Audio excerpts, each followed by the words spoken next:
everyone, welcome back to my channel. As you can tell, Amber has not been uploading for the past little while, and I don't want to wait for Amber to upload to make videos, so I decided to do weekend check-ins on my weight loss journey. I hate saying that. I hate saying weight loss journey. I've heard it so many times. It's so overused, and I don't know. We're just checking in to see how I'm doing. How I'm going with my uh, health transformation sounds even worse. Trying to get healthy. Operation Get Skinny. I don't know. What should I call this? Okay. Leave in the comments what I should call this, because I don't like calling it a weight loss journey because it sounds very pompous in my head. So for the weekend, I want my body wants to say weekend weigh-in, but it's not going to be just about weigh-ins because that's a part of this, but it's not what I'm focusing on. For my weekend check-ins, I want to talk about my diet and what kind of foods am I introducing it to my diet, what kind of recipes have I found that are good, snacks that I like, things that make me feel full, things like that. I also wanted to talk about what kind of exercise I did throughout the week. So, did I go for a walk with Teddy? Did I go for a walk with Moose and Teddy? Did I clean the house? Because that does make it very tiring. I do really want to get a swimsuit and go swimming. I would love to do that. That could be a goal for me. You know, wearing a swimsuit's like really scary, especially as an overweight woman.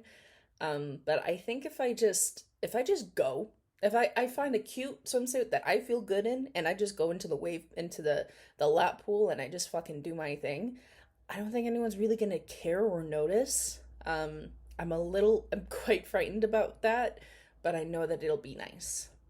It'll be nice to swim because I love swimming. Also talk about how I feel, like emotionally, physically, spiritually, mentally, however, in terms of weight loss, not so much like I had a mental breakdown this week because I failed a class. I don't want to air out my dirty laundry here, to be honest. I just want to talk about how I'm doing with my Operation Get Skinny. I know that's pretty controversial to say, but it's kind of what I want. So how am I feeling physically? Like, am I exhausted? Do I feel like I have more energy? Do I feel mentally better? Mentally equipped, better mentally equipped to handle situations? How do I feel emotionally? Are my emotions all over the place, or am I like nice and stable? And then on top of that, after I've talked about all of that, then we can talk about weight loss. We can talk about the numbers. We can get into the numbers. I try not to obsess over the numbers so much because I want to more talk about this experience as a whole and how I'm feeling and how my clothes are fitting and my energy levels. I want to focus on that. This week was my first week of actually trying to lose weight and eating under, like counting my calories and eating under a specific amount of calories. I'm at 2,000 to 3,000 is my kind of goal of calories to consume in a day. This is, of course, on Noom. Noom helps me count all that. Noom is actually kind of great. I'm gonna be honest, it's actually pretty great. In terms of actually losing weight this week, I'm gonna be honest, I kind of fluctuated a little bit. I went all the way down to 366, and then I'm going back up to 370.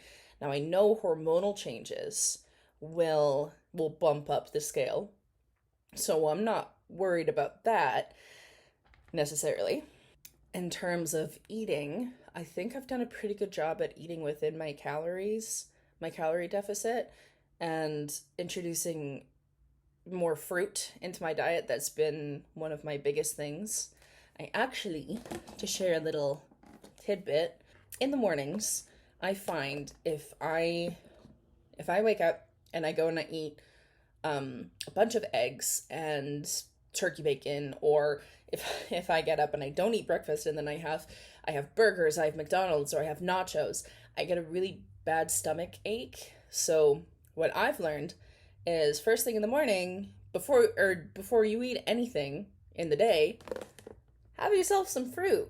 I feel like this helps prime my stomach, my belly. So what I have here is one of my favorites. It's really, really simple. It's cantaloupe, strawberries, and grapes. That's it. That is it. This combination's been my favorite for a while now.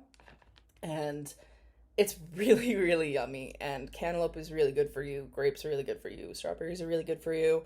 It's a really good idea to introduce fruit into your diet. Also, veggies, which I'm having a bit of a tough time with, I'm not gonna lie. But tonight I wanted to try a salad. So things like that. I wanted to talk about different kind of foods that I'm trying. So tonight I want to make a strawberry spinach vinaigrette salad because that's my favorite. That's my favorite. I love that. Now, for the meat and potatoes of this video, remember when Amberlynn walked a mile? Your girl went and walked a mile herself. So I'll add in those clips now of me walking for a mile. Well, I guess this is the first check-in. It's kind of impromptu. Sorry if my audio's shit. I've done about, I guess, a quarter of a kilometer. And yeah, first little bit is always painful. My sciatica flares up and I'm out of breath and it really hurts to stand, but you know, I know that if I keep moving, I keep getting warmed up, you know, I know I'll be fine.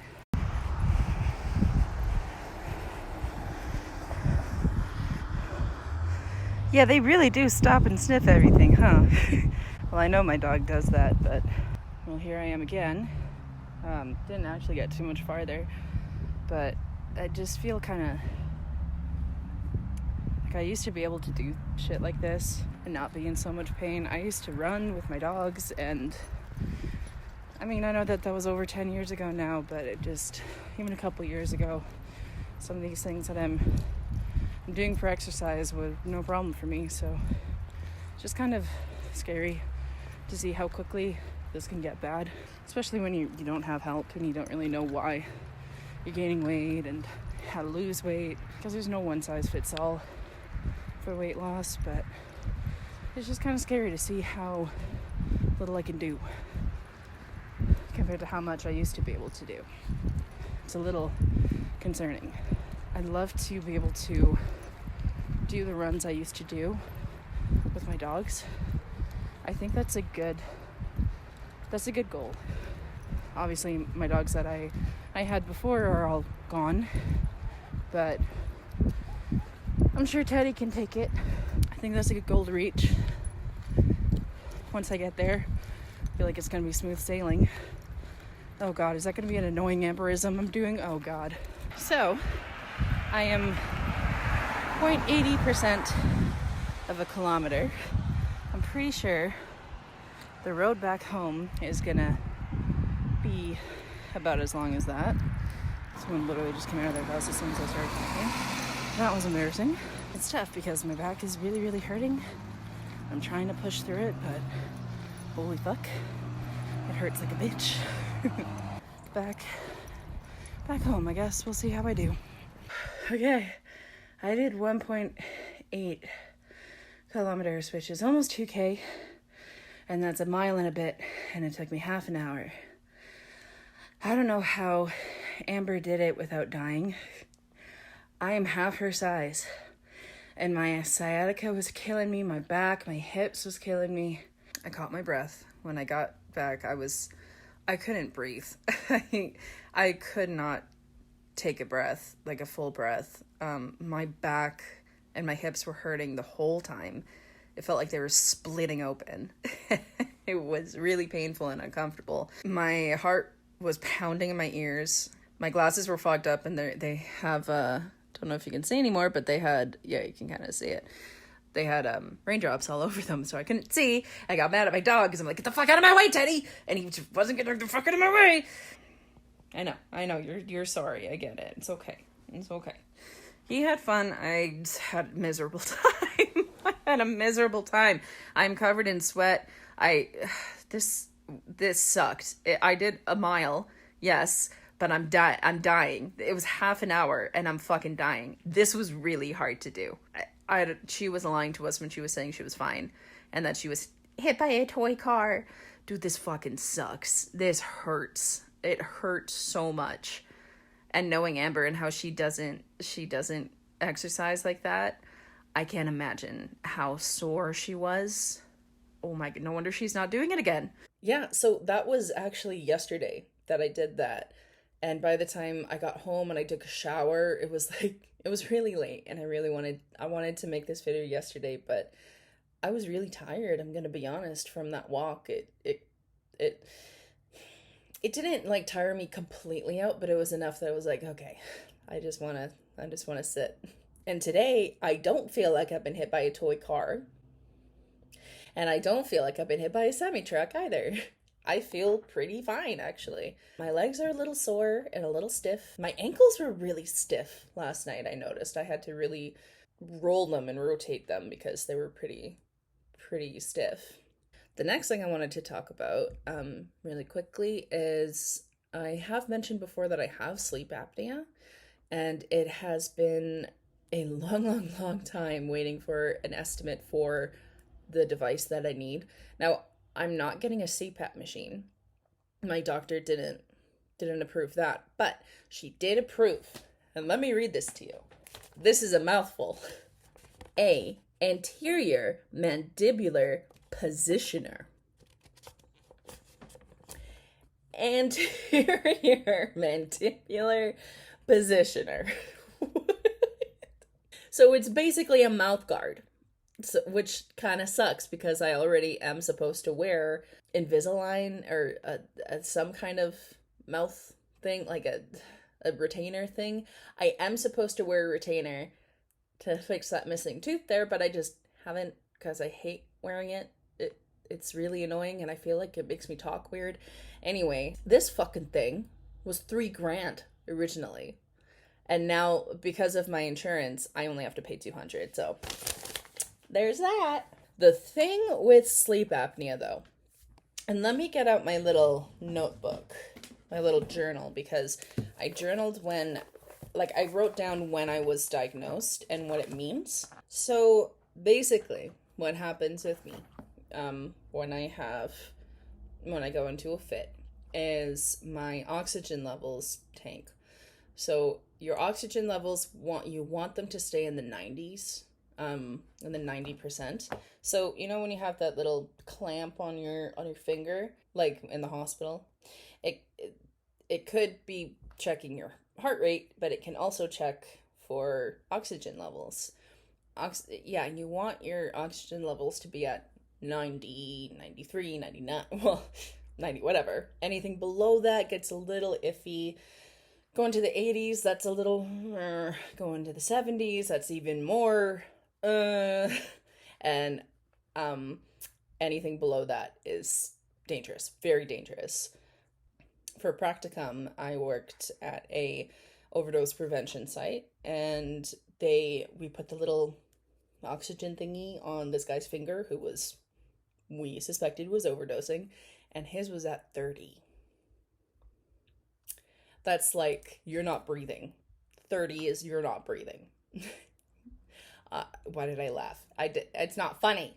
We did resuscitate him. We did help him.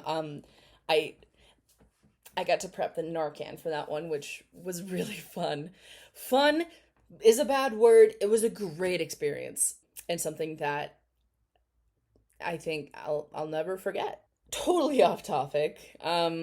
So my oxygen levels went down to 77. Not good.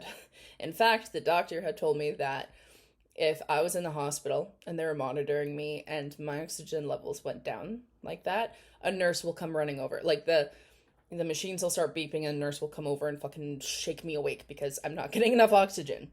That's not good. Another reason why sleep apnea is so dangerous is because your CO2 levels, see, I'm just reading this off of the notes I had taken. Your CO2 levels are high, and that causes your brain to go and your body to go into fight or flight mode. That doesn't sound very restful. So when someone who has sleep apnea is snoring and they for lack of a better example, they go that's their body having the CO2 levels be too high and go into fight or flight and shake you awake. He equated it to you're running marathons in your sleep.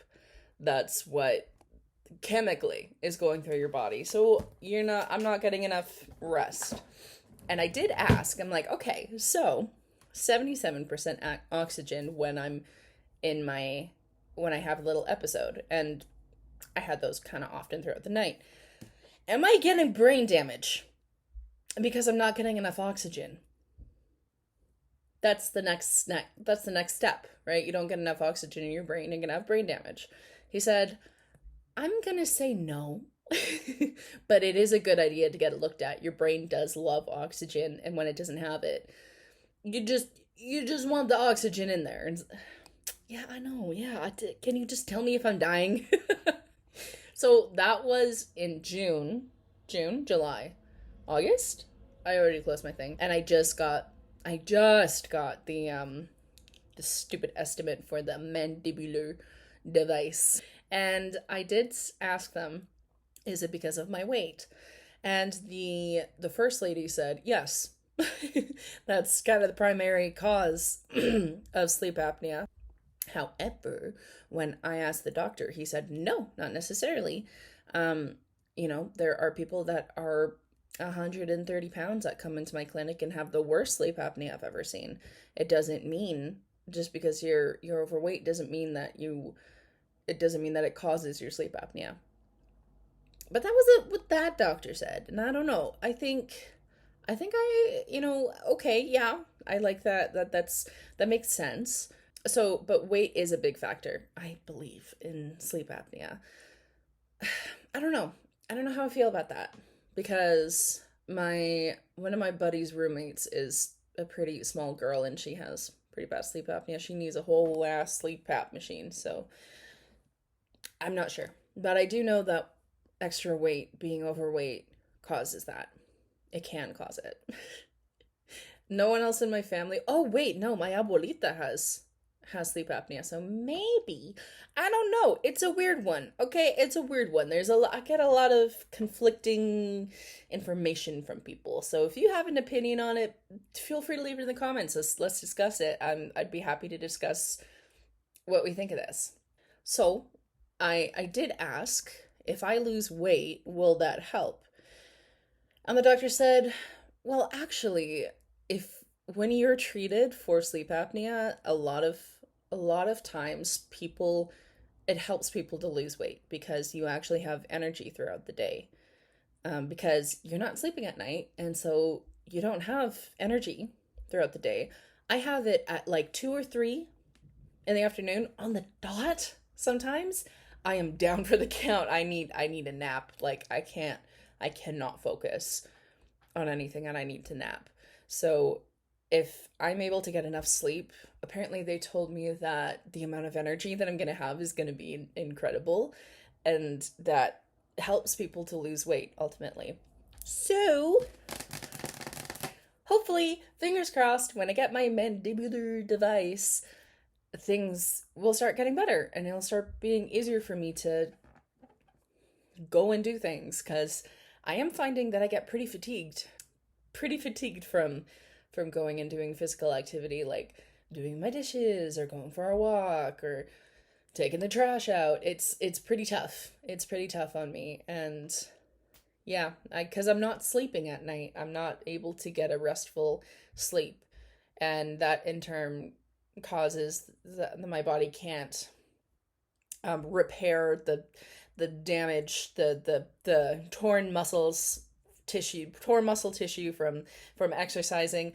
It's a whole thing. One other thing I wanted to mention about my walk actually was that I was in a lot of pain. I was in a lot of pain from that, and I am 144 pounds away from Amber. That number is getting higher because our girl is gaining. That would be if I ate Moose, my dog, and my cat. I'll just say that right now. Moose is my boyfriend, by the way. That'd be if I ate Moose, my dog, and my cat. Then I'd be Amber's weight. So, I mean, on my mile walk, I was in a lot of pain. As I mentioned, my sciatica was flaring up and my hips felt like they were like breaking apart, which usually when I get that kind of pain when I'm on my period and I'm walking, but I'm not. So who knows? Who knows? Miss Amber Reed, remember when I said she was lying about doing good? She was not. She was not, man. That was painful at my size. At her size, I can't even begin to imagine how bad that was. I did it in half the time, but I did a little over, and I didn't take any breaks. I just went. I was just go, go, go. And like I talked about in one of my other videos, that post-walk bliss, I had that for sure because I was in so much pain the whole time. My little, you know how you can make comments on that little app that Amber was using? I made a comment saying, awful. This was awful.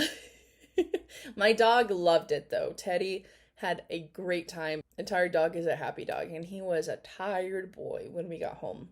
Anyways, so this video's gotten a little longer, so that is my idea of what to do on the weekends because I can't wait for Amber to post content to post my own content. So I wanted to make something that's just you and me, and we're just talking about our journeys here. I hate the word journey. Our adventures, our quests. You know what? Fuck it. We're gonna say quest. This is my get skinny quest. Operation Quest Get Skinny. I don't know what to call it. Anyway, thank you guys for watching. I hope you enjoyed this new video kind of style, and yeah, I'll see you in the next one whenever Miss Amber Lynn Reed posts again, or next weekend. Okay, thank you very much for watching, you guys. Have a good one. Bye.